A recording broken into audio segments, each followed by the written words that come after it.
Assalamualaikum warahmatullahi wabarakatuh. Perkenalkan, saya Lisna Wardani dari jurusan Tadris Biologi angkatan 2017.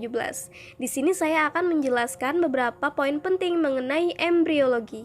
Yang pertama, adapun ruang lingkup embriologi, kemudian sejarah dan latar belakang, kemudian konsep dan proses dasar dalam perkembangan embriologi, kemudian ada struktur organ reproduksi tumbuhan angiospermae dan gymnospermae, yaitu androcium dan gynoecium.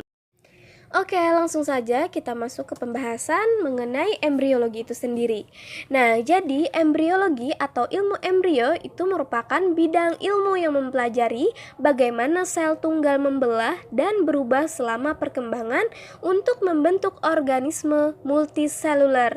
Nah, contohnya organisme multiseluler itu adalah manusia, kemudian tumbuhan, hewan, seperti itu. Nah, prosesnya disebut dengan embriogenesis. Kemudian setelah kita berkenalan dengan pengertian embriologi itu sendiri, lalu kita akan membahas tentang ruang lingkup embriologi, sejarah dan latar belakang dari dulu hingga berkembangnya sampai sekarang ilmu embriologi. Oke, jadi ada beberapa ilmuwan yang dulu mempelajari seperti Aristoteles. Nah, orang yang mempelajari setelahnya yaitu adalah William Harvey pada tahun 1578 sampai dengan 1657. Yang pada tahun 1651 itu menulis buku tentang generasi hewan. Nah, di dalam buku itu dikatakan bahwa semua hewan berasal dari telur. Nah, pernyataan ini diperkuat dengan penemuan R.D. Graaf pada tahun 1641 sampai dengan 1673 yang menyatakan bahwa indung telur atau ovarium pada burung itu sama dengan indung telur pada kelinci. Nah, hal ini juga dulu menjadi konspirasi. Ia juga merupakan peneliti pertama yang mengenal bersatunya sel telur dan sperma agar terbentuknya embrio. Kemudian de Graaf juga membuktikan bahwa sel telur dan sperma sama-sama membawa bahan genetika untuk keturunannya. Adapun M. Claydon dan T. Swan atau bapak yang dikenal dengan bapak sel sekuan itu pada tahun 1839 menemukan teori sel yang berbunyi sel adalah unit dasar kehidupan dan semua hewan dan tumbuhan dibangun atas sel-sel. Sedangkan R. Virchow pada tahun 1859 itu merumuskan pula istilah yang terkenal dengan omnicellular ecellular, yaitu sel berasal dari sel yang lebih dulu ada. Dan itu berarti setiap sel tubuh berasal dari sel kelamin atau sel gamet atau sel gonad. Dan setiap sel yang ada sekarang di bumi, baik hewan maupun tumbuhan, itu berasal dari sel yang relatif ada di masa purba atau di masa zaman dulu. Berikut adalah lukisan-lukisan para ilmuwan zaman dulu yang mempelajari tentang embriologi. Yang di tengah ada Aristoteles, kemudian ada William Harvey, yang ketiga ada R.D. Graaf. Selanjutnya ada M. Jacobs Claydon atau Matthias Jacobs Claydon, yang di tengah T. Swan atau Theodor Swan, dan yang terakhir yaitu Rudolf Virchow atau R. Virchow. Selanjutnya kita akan membahas mengenai struktur organ reproduksi tumbuhan angiospermae. Nah, di sini tumbuhan angiospermae atau tumbuhan biji tertutup itu berasal dari dua kata, yaitu angios yang mempunyai arti tertutup, sedangkan spermae yang mempunyai arti biji. Sehingga dapat kita simpulkan bahwa angiospermae merupakan golongan tumbuhan yang dapat menghasilkan biji, serta dilindungi dengan karpel atau daun buahnya, serta pembuahannya ganda, dan memiliki alat perkawinan yang berupa bunga atau disebut juga Anthophyta. Nah, angiospermae ini juga mempunyai nama lain yaitu Magnoliophyta. Bisa dilihat gambar di samping, itu adalah contoh dari tumbuhan angiospermae, yaitu padi dan jagung. Selanjutnya, kita akan membahas mengenai struktur organ reproduksi pada Angiospermae atau tumbuhan biji tertutup. Nah, sebelum itu, kita harus mengetahui terlebih dahulu apa sih ciri-ciri dari tumbuhan Angiospermae ini? Nah, hampir semua tumbuhan Angiospermae memiliki bunga. Jika dibandingkan dengan yang lainnya, tumbuhan Angiospermae memiliki jenis spesies paling banyak, yaitu kurang lebih dari 300.000 spesies. Nah, tumbuhan Angiospermae sangat penting bagi makhluk hidup baik manusia maupun hewan karena tumbuhan ini kerap dijadikan sebagai sumber makanan. Oke, berikut ini beberapa ciri-ciri Angiospermae yang perlu kita ketahui. Yang pertama, dia mempunyai akar tunggang dan serabut. Contoh tumbuhan Angiospermae yang berakar tunggang adalah pohon mangga. Nah, sedangkan tumbuhan berakar serabut yang termasuk Angiospermae ialah anggrek. Oke, yang kedua, mengalami pembuahan ganda. Jadi, Angiospermae merupakan tumbuhan biji yang mengalami pembuahan ganda. Setelah mengalami pembuahan, bakal biji akan berubah menjadi bakal biji yang sesungguhnya. Nah, kemudian biji akan berubah menjadi bakal buah, yang kemudian menjadi buah. Nah, buah kemudian mulai berkembang saat terjadi penyerbukan gametes. Yang ketiga yaitu mempunyai buah berdaging tebal. Nah, daun buah yaitu carpellum atau carpella merupakan alat penyusun kelamin betina atau putik pada bunga yang dimiliki tumbuhan Angiospermae. Jadi setangkai putik dapat tersusun dari satu buah atau beberapa daun buah yang melekat satu sama lain. Yang keempat, yaitu Angiospermae memiliki struktur tubuh yang lengkap, yaitu terdiri dari akar, batang, daun, dan bunga. Nah, ukuran batangnya sendiri berbeda-beda. Ada yang berukuran sangat kecil seperti Wolffia, yaitu genus tanaman yang berbunga terkecil di dunia. Dan ada juga yang berukuran sangat besar pada pohon gom yang biasanya dimanfaatkan getahnya. Yang kelima yaitu bentuk tulang daunnya bervariasi.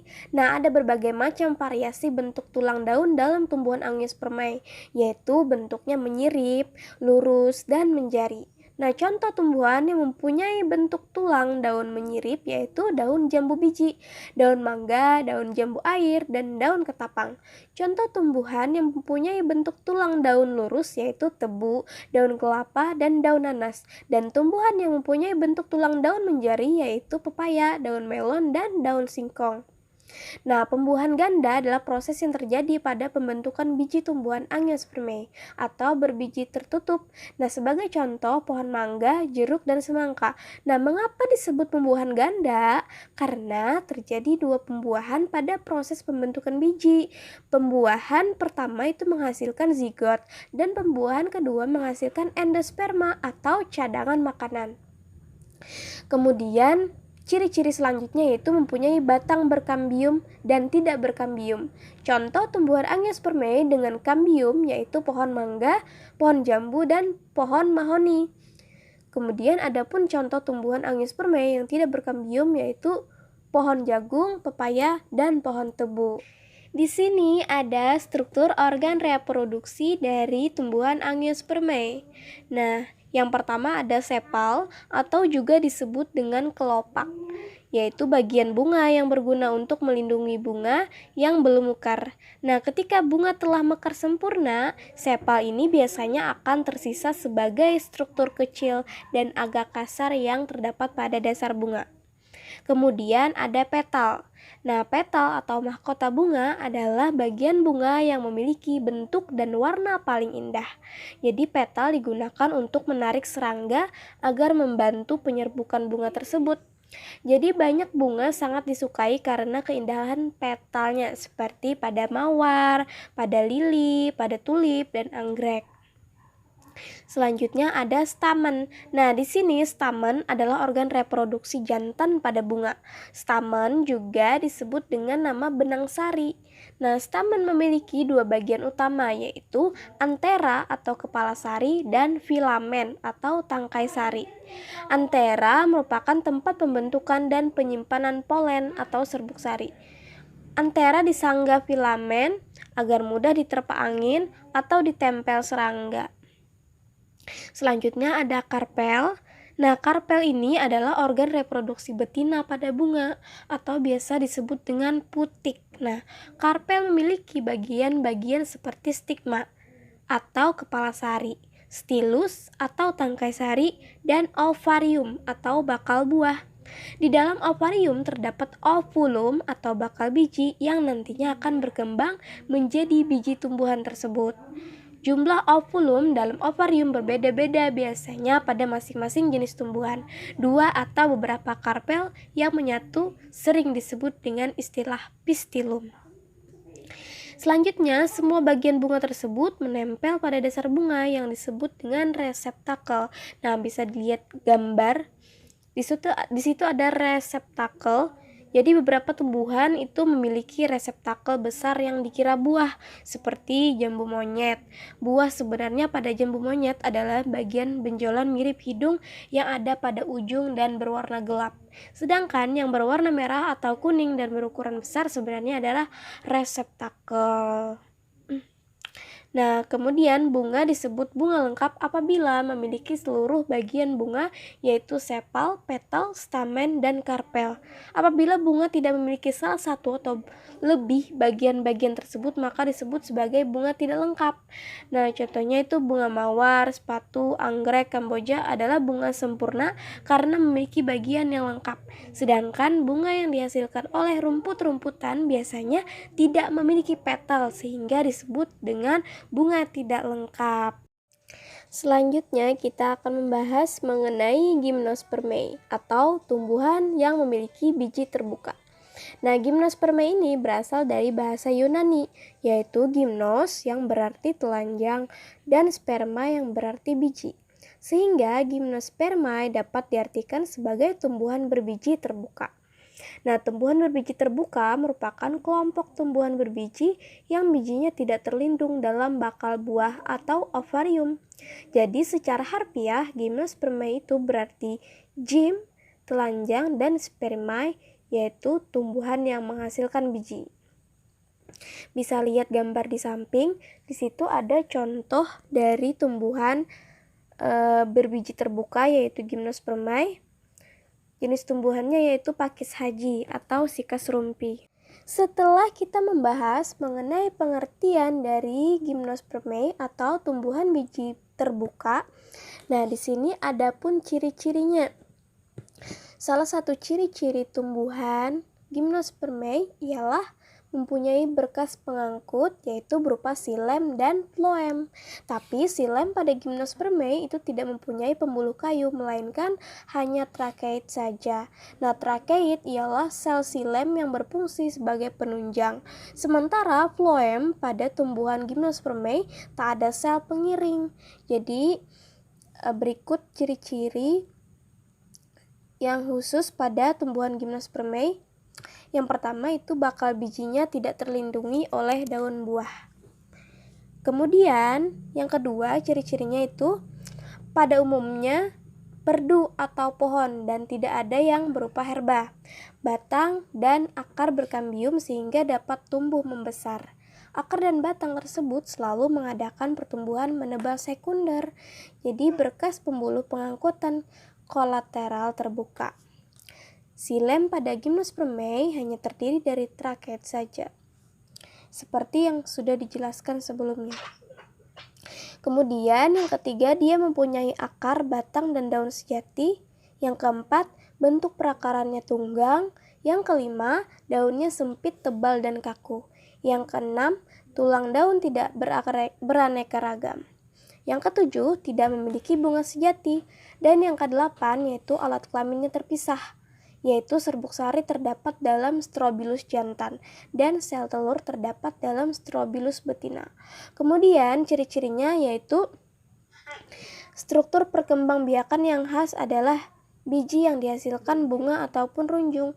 Jadi setiap biji mengandung bakal tumbuhan, yaitu embrio yang terbentuk oleh suatu proses reproduksi seksual.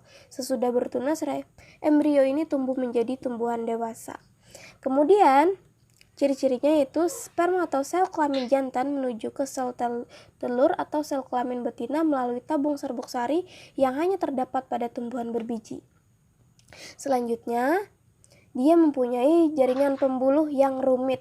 Nah, jaringan ini merupakan saluran penghantar untuk mengangkut air, mineral, makanan, dan bahan-bahan lain. Kemudian, ciri-cirinya yaitu memiliki pigmen hijau atau klorofil yang penting untuk berfotosintesis, yaitu sesuai proses dasar pembuatan makanan pada tumbuhan. Karena tumbuhan bersifat autotrof atau membuat makanannya sendiri. Kemudian, Gymnosperma ini memiliki batang yang tegak lurus dan bercabang-cabang.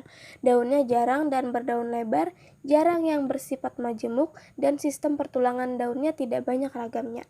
Hal ini sangat berbeda dengan karakteristik daun yang terdapat pada Angiospermae yang sistem pertulangannya beraneka ragam seperti menyirip, menjari, seperti itu.